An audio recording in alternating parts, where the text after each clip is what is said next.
My name is Corley May, and this is the book of the week.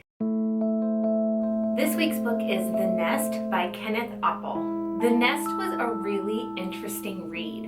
For being a middle grades book, I was surprised by how genuinely unsettling and spooky it really was.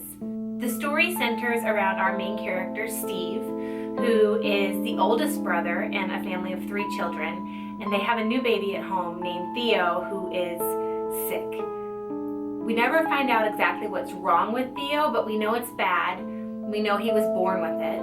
We know that it means he's in the hospital a lot, and no one is really sure if he's ever going to get better. Steve sees his parents really struggling with the stress of having such a sick baby at home, and he really feels helpless. He's not sure what he can do to make the situation any better. One day, he's outside with his sister and their babysitter, and they notice these weird kind of wasps flying around their house. It isn't until Steve notices these weird wasps outside of his house that things start to get a little bit weird.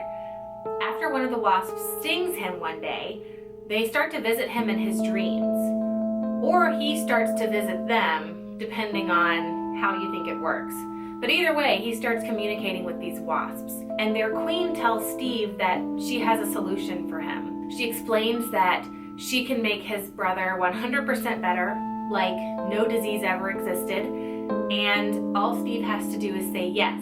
But that's where things get really complicated for Steve. I'm not going to tell you much more about the plot because the complicated part is the best part. But the bottom line is that Steve has to make a really tough decision for himself and his family. There are some really solid themes in this book. Themes of family, faith in yourself, and courage, having the courage to do what you know is right. If I had to describe this book in 4 words, those 4 words would be spooky, unsettling, exciting, and ultimately uplifting. This is a great book for middle grades readers, especially those who might be bored with the standard fare that they might find in their libraries.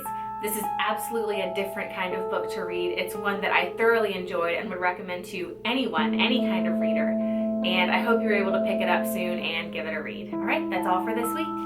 Bye.